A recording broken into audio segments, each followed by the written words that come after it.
Oke, Assalamualaikum warahmatullahi wabarakatuh.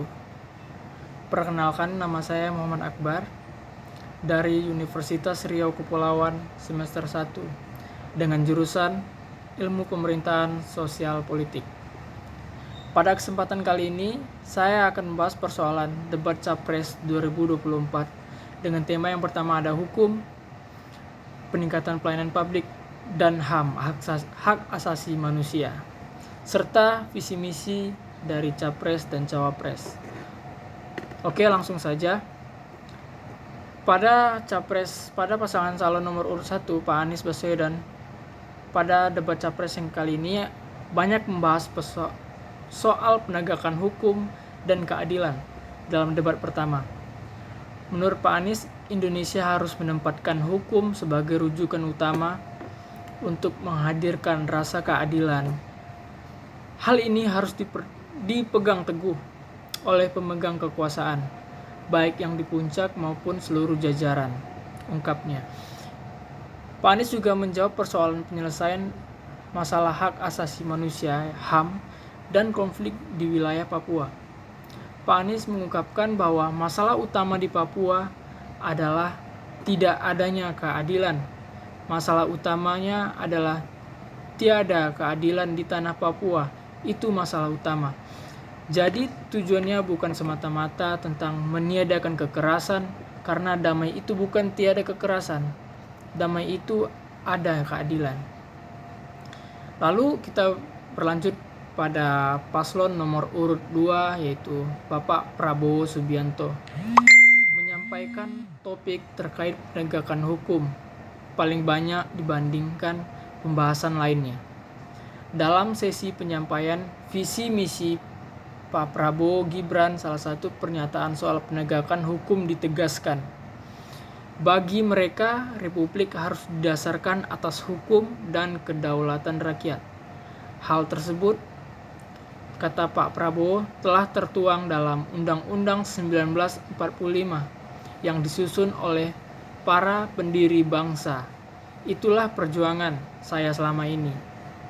Pak Prabowo juga menyatakan topik lainnya seperti hak asasi manusia (HAM), perbaikan pelayanan pemerintahan, pemberantasan korupsi, ada pula dirinya membahas perlindungan terhadap semua kelompok di masyarakat sebagai sesuatu sangat penting. Pak Prabowo juga berjanji untuk memperbaiki kualitas hidup semua hakim di Indonesia. Menurutnya, melalui peningkatan kualitas hidup bisa membawa pengaruh positif terhadap independensi lembaga kehakiman. Selanjutnya, pada paslon nomor urut 3, yaitu Pak Ganjar Pranowo, berjanji akan menuntaskan kasus pelanggaran hak asasi manusia (HAM) di masa lalu. Menurutnya, penuntasan kasus dugaan pelanggaran HAM di masa lalu itu penting dilakukan presiden terpilih di era pemerintahnya kelak. Kalau saya jadi presiden, saya akan bereskan ini agar dalam kontestasi pilpres berikutnya ini tidak akan muncul lagi, ungkap Pak Ganjar Pranowo. Juga menjanjikan pemberantasan korupsi yang tegas jika dirinya terpilih sebagai presiden. Ia mengatakan dalam pemberantasan korupsi juga penting agar para pemimpin memberikan contoh yang baik. Misalnya seperti hidup secara sederhana, tidak bermewah-mewahan, dan mengajarkan integritas. Ia juga menegaskan pihaknya bersama Pak Mahfud MD berkomitmen mewujudkan penegakan hukum untuk Indonesia ke depan. Pada janji Capres dan Cawapres 2024, nomor urut pertama, yaitu Pak Anies Rashid Baswedan, mengkritik situasi penegakan hukum di Indonesia. Ia menggaungkan perubahan. Kata Pak Anies, penegakan hukum yang dijalankan pemerintah saat ini sering tidak sesuai dengan prinsip hukum lantaran hukum bukan dijalankan oleh negara, akan tetapi kekuasaan. Dalam negara kekuasaan, hukum diatur oleh penguasa. dan kita tidak menginginkan itu. Hukum harusnya tegak, tapi kenyataannya bengkok, ujar Pak Anies Rashid Baswedan. Ia sempat mengkritik tindakan penangkapan dan kekerasan yang dilakukan oleh aparat kepolisian ketika menangani aksi demonstrasi mahasiswa beberapa waktu lalu. Semisalnya pada penolakan RUU Komisi Pemberantasan Korupsi (KPK) dan Omnibus Law Cipta Kerja. Kala itu aparat polisi menembakkan gas air mata. Selanjutnya pada paslon nomor 2, ketika menyampaikan visi misi bidang hukum, HAM, dan pemerintahannya, Pak Prabowo mengatakan akan memperbaiki apa yang perlu diperbaiki, menegakkan apa yang perlu ditegakkan, dan memberantas korupsi sampai ke akar-akarnya. Saya pertaruhkan nyawa saya, jiwa saya untuk membela demokrasi, hukum, dan HAM, hak asasi manusia, ungkap Pak Prabowo. Dan pada Capres nomor 3, Pak Ganjar Pranowo, saat menyampaikan visi misi, Pak Ganjar mengatakan menjabarkan 3 gagasan. Salah satunya pembangunan fasilitas kesehatan 1 desa, 1 puskesmas. Selain itu, Pak Ganjar juga menjanjikan insentif bagi guru, termasuk guru agama, agar bisa mengajarkan budi pekerti luhur dengan moderasi agama. Ketiga, Pak Ganjar juga menjanjikan pemerataan akses pendidikan dengan memberikan internet gratis bagi para siswa. Semua ini berjalan kalau pemerintahnya bersih, ujar Pak Ganjar. Dalam debat itu, para capres lebih banyak menyoroti isu Ibu Kota Nusantara atau IKN, pelanggaran HAM berat, dugaan intervensi Mahkamah Konstitusi, dan pemberantasan korupsi. Pak Ganjar memberi pertanyaan kepada Pak Anies dalam kesempatan pertama kali bertanya, yaitu menyinggung sikap atas pemindahan Ibu Kota Indonesia ke IKN. Lalu Pak Anies memberi sinyal penolakan terhadap IKN. Menurut beliau, jika ada masalah di Jakarta harus diselesaikan, bukan malah ditinggalkan. Pak Anies juga menjawab pertanyaan itu dengan menyatakan bahwa IKN merupakan produk hukum yang tak melalui proses dialog publik lengkap. Ketika sudah jadi undang-undang, siapapun yang kritis dianggap oposisi, siapapun yang pro dianggap pro pemerintah, karena tidak ada proses dialog publik yang komprehensif, tutur beliau. Dalam segmen tanya jawab, Pak Ganjar sempat bertanya kepada Pak Prabowo, apakah dia akan membentuk pengadilan HAM ADHOC untuk menuntaskan kasus-kasus pelanggaran HAM berat masa lalu. Lalu Pak Prabowo menjawab, saya sangat keras membela HAM. Nyatanya orang-orang yang dulu ditahan, tapol, tahanan politik, yang katanya saya culik, sekarang ada di pihak saya.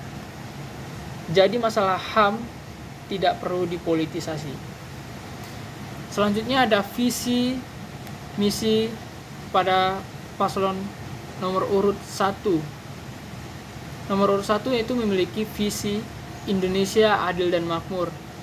Di sini ada 3 misinya, yaitu yang pertama, memastikan ketersediaan kebutuhan pokok dan biaya hidup murah melalui kemandirian pangan, ketahanan energi, dan kedaulatan air.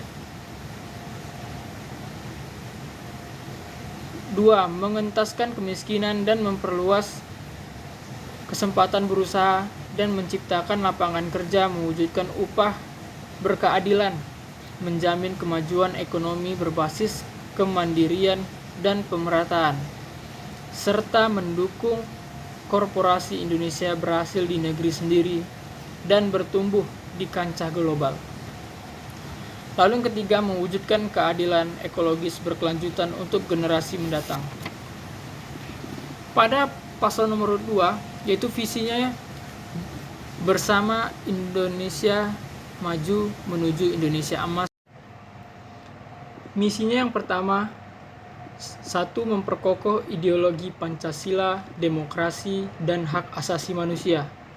Yang kedua, memantapkan sistem pertahanan dan keamanan negara dan mendorong kemandirian bangsa melalui swasembada pangan, energi, air, ekonomi syariah, ekonomi digital, ekonomi hijau, dan ekonomi biru. Yang ketiga, melanjutkan pengembangan infrastruktur dan meningkatkan lapangan kerja yang berkualitas, mendorong kewirausahaan, mengembangkan agro-maritim industri di sentra produksi melalui peran aktif koperasi. Lalu kita berlanjut pada paslon nomor urut 3 yaitu Pak Ganjar. Visinya yaitu gerak cepat menuju di Indonesia unggul. Gerak cepat menuju Indonesia unggul. Misinya yang pertama yaitu manusia Indonesia yang sehat, terdidik, dan sejahtera. Kedua, Indonesia unggul dalam bidang inovasi dan teknologi. Lalu yang terakhir, ekonomi yang tangguh dan berdikari. Lalu, kita sebagai mahasiswa mempunyai peran penting dalam memberantas korupsi. Yang pertama, mahasiswa harus memahami bahwa gelar kesarjanaan yang diemban memiliki konsekuensi berupa tanggung jawab moral, sehingga perlu dihindari upaya-upaya melalui jalan pintas. Upaya pencegahan, investigasi, dan pemberantasan korupsi. Mahasiswa harus menyadari siapa dirinya, dan mahasiswa harus memiliki kemampuan apa yang dimiliki yang dapat digunakan untuk menghadapi peperangan melawan korupsi. Peran mahasiswa dalam menyelesaikan kasus hukum sangat penting. Mahasiswa dapat memerangi korupsi dengan memulai dari kampus untuk melatih kejujuran dan integritas. Selain itu, mahasiswa juga dapat terlibat dalam penyelesaian hukum secara kekeluargaan untuk tindak pidana tertentu. Konsep keadilan restoratif juga menjadi salah satu solusi permasalahan hukum di Indonesia. Melalui peran aktif dalam mewujudkan Indonesia yang maju dan berkeadilan, mahasiswa dapat berkontribusi dalam berbagai bidang, termasuk penyelesaian kasus hukum seperti korupsi dan kasus HAM, hak asasi manusia. Ya, mungkin begitu saja review dari saya. Harapannya siapapun presidennya nanti dapat memenuhi janji-janjinya dan dapat membawa Indonesia menjadi lebih baik lagi. Saya akhiri review saya. Wassalamualaikum warahmatullahi wabarakatuh.